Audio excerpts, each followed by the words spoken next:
민수기 18장 1절부터 7절까지의 말씀과 끝에 가서 25절부터 32절의 말씀을 제가 읽고 말씀 나눕니다.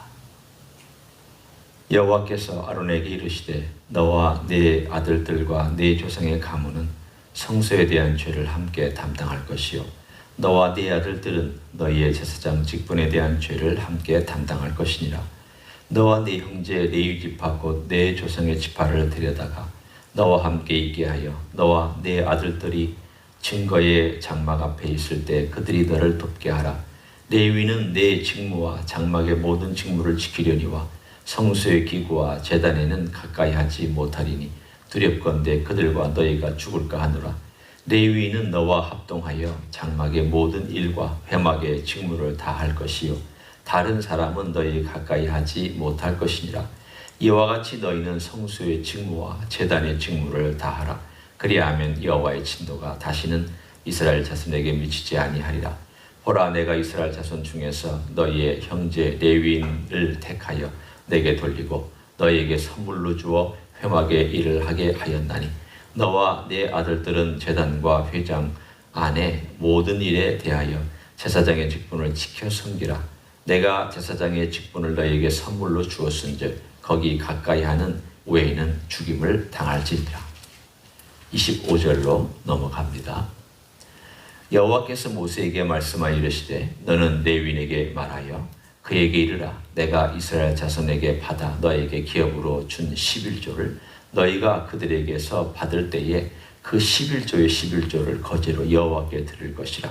내가 너희의 거제물을 다작 마당에서 드리는 곡물과 포도즙 틀에서 드리는 즙과 같이 여기리니 너희는 이스라엘 자손에게서 받는 모든 것의 11조 중에서 여호와께 거제로 드리고 여호와께 드린 그 거제물은 제사장 아론에게로 돌리되 너희가 받은 모든 헌물 중에서 너희는 그 아름다운 것 곧 거룩하게 한 부분을 가져다가 여호와께 거제로 드릴지니라. 이러므로 너는 그들에게 이르라. 너희가 그 중에서 아름다운 것을 가져다가 드리고 남은 것은 너희 레위인에게는 타작마당의 소출과 포도즙 틀의 소출 같이 되리니 너희와 너희의 권속이 어디서든지 이것을 먹을 수 있으면 이는 회막에서 일한 너희의 보수임이니라. 너희가 그중 아름다운 것을 받들어 드린즉 이로 말미암아 죄를 담당하지 아니할 것이라. 너희는 이스라엘 자손의 성물을 더럽히지 말라. 그리하여야 죽지 아니하리라. 아멘. 오늘 이 18장의 앞부분과 또 뒷부분을 보면 특별히 앞부분에는 하나님께서 제사장과 레위인들을 어떻게 조심스럽게 그 직무를 주셨는가에 대한 내용을 다루고 있고요. 두 번째 큰 항목은 이스라엘 백성들이 11조를 가져올 것과 이 11조를 가져왔을 때 레위인들이 어떻게 이것을 또한 하나님께 돌려야 되느냐에 대한 내용을 다루고 있습니다. 오늘 여기에 보면 우리가 잘 알고 있는 이야기이죠. 바로 레위 고라 자손이 하나님께 반역하고 우리도 제사를 드릴 수 있다라고 하는 일종의 너나 나나 뭐가 차이가 있냐라고 하는 평등 사상을 주장하다가 결국 하나님께 심판을 받아 그들이 땅에 묻혔습니다. 그 당시에는 하나님께서 허락하지 않은 일입니다. 왜냐하면 하나님의 선택과 하나님의 권위로 일을 행하였던 것을 그들은 무시하고 하나님보다 먼저 앞서 나가다는데 문제가 있습니다. 지금 신약에서는 모든 사람이 하나님 아버지 앞에 각각의 기도의 향로를 드릴 수 있습니다. 누구든지 제사장의 역할을 감당합니다. 그러나 그 시대에는 아직 하나님께서 그걸 허락하지 않으셨기 때문에 하나님보다 앞서 나가는 게 항상 문제지 우리가 왜 그런 자유로움을 갖지 못합니까? 라고 하는 순수한 마음의 생각 자체는 충분히 그렇게 생각할 수 있다고 저는 생각을 합니다. 그러나 항상 말씀에 비추어 하나님이 허락하신 거고 하나님이 말씀하신 것인가? 아니면 하나님께서 노하신 것인가? 하나님이 기뻐하신 것인가? 아닌가? 그 시대는 그 시대에 하나님께서 율법이라는 기준을 허락해 주셨던 것처럼 지금에는 우리에게 주신 은혜의 기준이 있지만, 그러나 은혜의 기준도 마음대로 살라고 한 기준이 아니라 은혜 안에서 내가 하나님의 말씀의 기준을 어떻게 지켜나가는가, 하나님의 은혜를 의지하고 성령님의 도움을 의지해서 어떻게 내가 하나님보다 앞서 나가지 않고 살아갈 수 있는가, 이 부분이 사실은 이 18장의 큰 주제라 할 수 있습니다.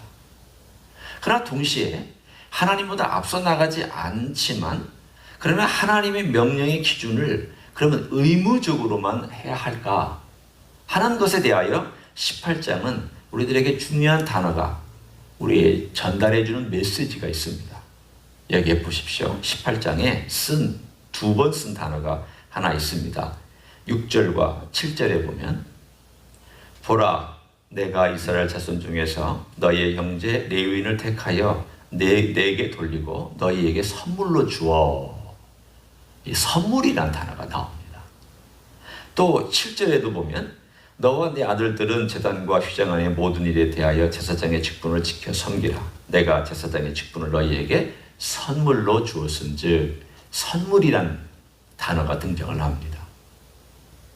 여기서 선물은 레위인을 제사장들에게 선물로 주었다는 첫 번째와 제사장 직분을 너희에게 선물로 주었다. 다 합쳐서 레위인이 성막에서 섬길 수 있는 것도 선물이고, 제사장이 제사장의 직분을 통하여 성소에서 지성소에서 섬길 수 있는 것도 선물이라고 하나님께서 명확하게 단어를 사용하셨습니다. 선물은 그것을 공짜로 받은 것입니다. 내가 만약 무언가를 일을 해서 받은 거라면 선물이라고 하지 않습니다. 다른 말로 우리가 바꾸어 얘기하면, 이건 내가 전적인 은혜로 아론도 선택하고 공짜로 준 거다. 레위 지파 전체를 선택해서 공짜로 준 거다. 이 선물은 내가 의도한 거고, 내가 기쁨으로, 내가 정말 즐거워서 너희들에게 준 거다. 선물은 그거지 하지 않습니까? 기쁨으로 주는 거지 않습니까?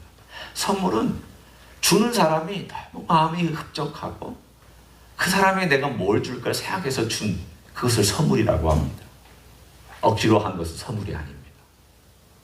그러면 이 18장에서 먼저 얘기하고 있는 것은 11조를 드려라, 이게 중요한 것이 아닙니다. 그것은 그 다음이고, 하나님께서 선물로 주신 것을 먼저 얘기하고 있습니다. 모든 것이 우리에게 선물입니다. 신약에 와서는 우리 모두에게 주신 제사장의 직분이 선물입니다. 예수님이 선물로 오셨습니다. 십자가에서 우리를 위하여 피를 흘리신 그 보혈도 선물입니다.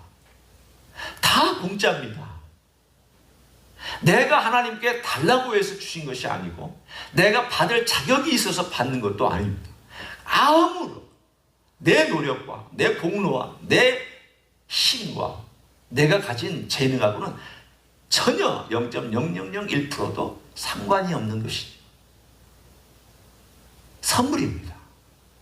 따라서 오늘 이 18장은 우리들에게 하나님께서 선물로 주신 이 모든 내용을 제일 중요시하면서, 선물로 제사장 직분, 레위 사람들, 심지어는 하나님께서 자연을 통하여서 농사 지켜주시고 이스라엘 백성이 그 땅에 와서 자유롭게 살고 그 모든 것들을 자기들의 소유로 각 지파대로 나누어 주신 이 모든 것들도 다 한 개념입니다. 선물. 선물. 따라서 이 18장의 이 선물로 받은 그들이 하나님께서 주신 이 은혜의 반응으로, 그리고 나서 오늘 본문의 뒤에부터 쭉 나와 있는 이 11조에 대한 이야기가 바로 선물로 받은 것을 내가 어떻게 하나님께 선물로 올려드리느냐 이 얘기입니다. 선물은 꼭 윗사람이 아랫사람에게만 주는 것은 아니지 않습니까? 아랫사람도 윗사람에게 선물을 드립니다. 아랫사람이 윗사람에게 선물 드리면 윗사람은 더 기뻐서 더 큰 선물을 줍니다. 여러분 그 원리 아시죠? 내 자식이 나에게 자기 용돈을 아껴서 그 용돈 가지고 부모님 생신에 선물을 샀다. 너무 기특하게 여깁니다. 그러면 그 다음에 어떻게 할까요? 내가 만약에 여유가 생기면 그 아이에게 용돈 더 줄 것입니다. 왜? 너무 기뻐서. 11조는 그런 개념입니다. 내가 하나님의 명령을 지켜야 되니까 이건 최소한의 의무다. 그건 너무 구태의연한 구약적인 방식이고,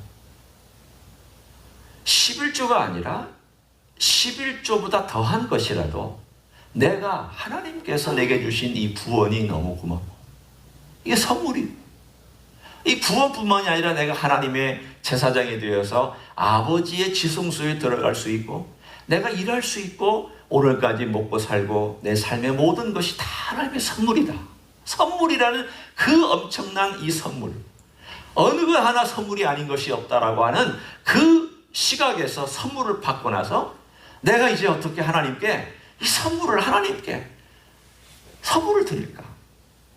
하나님께 드리는 선물이 하나님이 내게 주신 선물보다 클 수가 있을까요? 절대 클 수 없습니다. 윗어른이 주시는 선물은 많지만 내가 하나님께 드리는 선물은 작습니다. 그 최소한을 10분의 1이라고 하나님께서 정해주시면서 왜 이렇게 해주셨는가? 거기에는 저는 세 가지 분명한 하나님의 목적이 있다고 생각합니다. 첫째는 사랑의 고백입니다. 하나님께서 백성을 사랑해서 선물로 주신, 그게 사랑이었다면 백성들도 하나님께 사랑을 고백하도록 기회를 주시는 기회입니다. 사랑은 물질로 표현됩니다. 아무리 말을 많이 해도 내 희생과 내 물질이 들어가지 아니하면 그 사랑은 뭔가 결격 사유가 있습니다. 내가 아무리 변명하고 싶어도, 여러 가지 설명을 해도 이건 신약과 구약에서 동일한 원리입니다. 사랑을 고백하는 기회. 두 번째는 믿음의 기회입니다. 하나님께서 이제까지 내 삶을 지켜주셨다라고 하는 것을 믿음으로 고백하는, 보이지 않는 하나님께서 내 모든 삶의 영역에서 특별히 먹고 마시고 건강 유지하고 또 일할 수 있고 소득을 벌 수 있는 모든 것에 대한 믿음을 고백하는, 이건 하나님이 주신 것이다. 하나님 것이다. 하나님께 올려드린다. 믿음을 고백하는 믿음의 고백의 기회입니다. 세 번째는 소망입니다. 믿음, 사랑, 믿음, 그리고 소망. 제가 지금 세 가지를 얘기하고 있습니다. 소망의 기회는 무엇일까? 하나님께서 내가 드리면, 사실은 11조를 드리지 않다가 11조를 드리는 사람에게는 11조는 참 어려운 결정입니다. 많습니다. 그런데 이걸 드리고 나서 내가 하나님께 빼앗긴 것이 아니라, 아까 제가 예를 들었던 것처럼 하나님께 선물로 드리고 나면 하나님께서 뭘 더 주시겠는가에 대한 것을 성경에는 계속 약속해 주셨습니다. 왜 하나님께서 이런 약속을 하셨습니까? 소망을 주시기 위해서 하신 내용입니다. 내가 약속한다. 너희들 가져오면 내가 너희들 부어주겠다. 너희들이 헌신하면 내가 기쁨으로 쏟아 부어주겠다.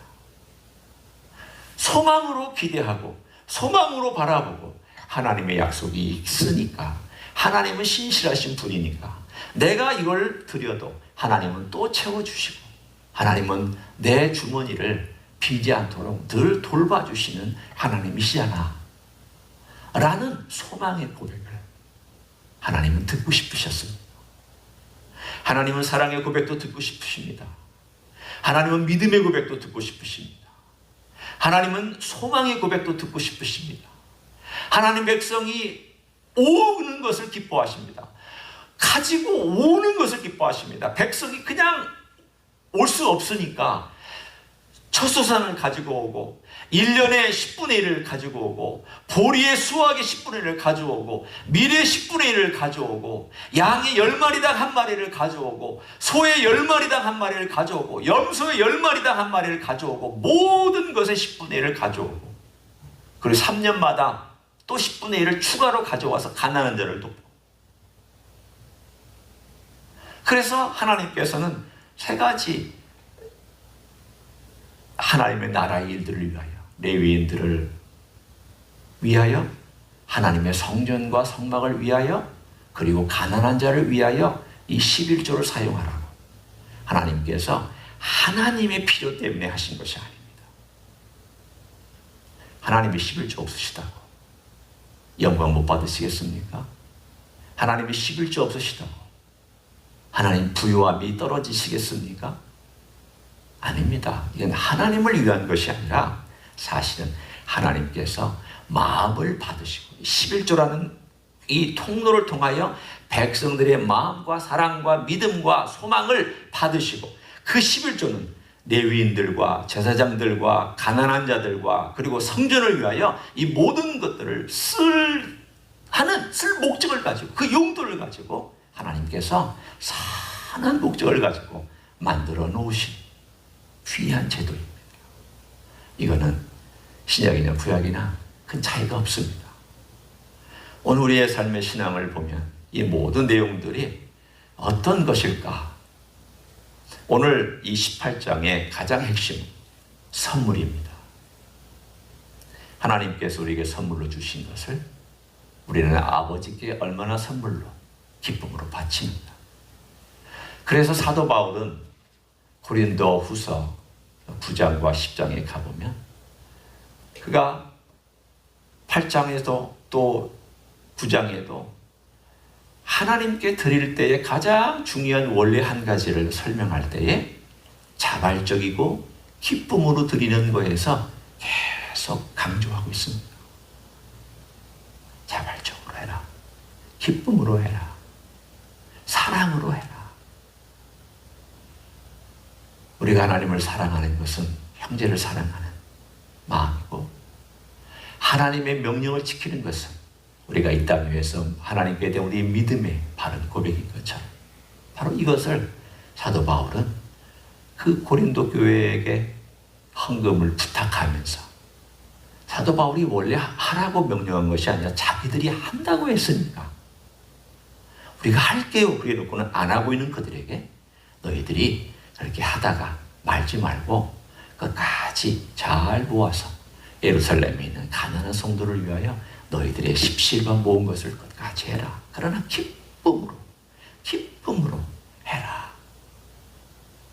오늘 우리는 이 18장을 보면서 한 가지를 점검해 봤으면 좋겠습니다. 오늘 하루 11조 문제뿐만이 아니라 내 삶의 모든 영역에서 하나님께서 지금까지 부어주신 이 귀한 선물과 귀한 은혜가 어떤 것인지를 하나씩 헤아려 보면서 그러면 나는 이 주님이 주신 이 선물 앞에 어떻게 선물로 주님께 돌려드릴까? 재능을 선물로 주셨으면 내 재능을 선물로 돌려드려야 되고 주님께서 내게 시간을 주셨으면 시간을 선물로 돌려드려야 되죠.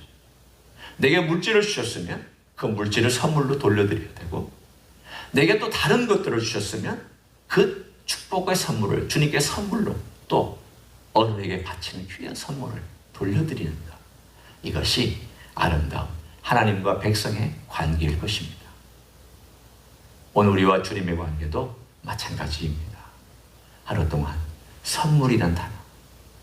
오늘 하루는 이 선물이란 한 단어를 깊이 마음과 머릿속에 생각하시면서 선물이 어떤 건가, 무슨 의미가 있는가, 그것 때문에 우리 주님과 함께 교제하시는 여러분 되시기를 예수님의 이름으로 간절히 축원합니다. 기도하시겠습니다.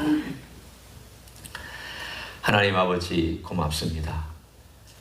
하나님께서는 우리에게 구원을 값없이 주셨습니다. 예수님의 이름으로 값없이 주셨습니다. 예수님의 공로로 값없이 주셨습니다. 영원한 하나님의 나라와 그 천국을 값없이 주셨습니다. 주님께서 약속하신 그 멋진 나라, 빛의 나라, 아버지의 나라, 영원한 나라, 찬란한 나라를 그리고 그 빛나는 나라를 값없이 주셨습니다. 이 세상의 보화와는 비교될 수 없는 찬란함을, 이 세상의 어떤 것과도 견줄 수 없는 멋진 것들을 우리에게 공짜로 주신 것을 감사를 드립니다.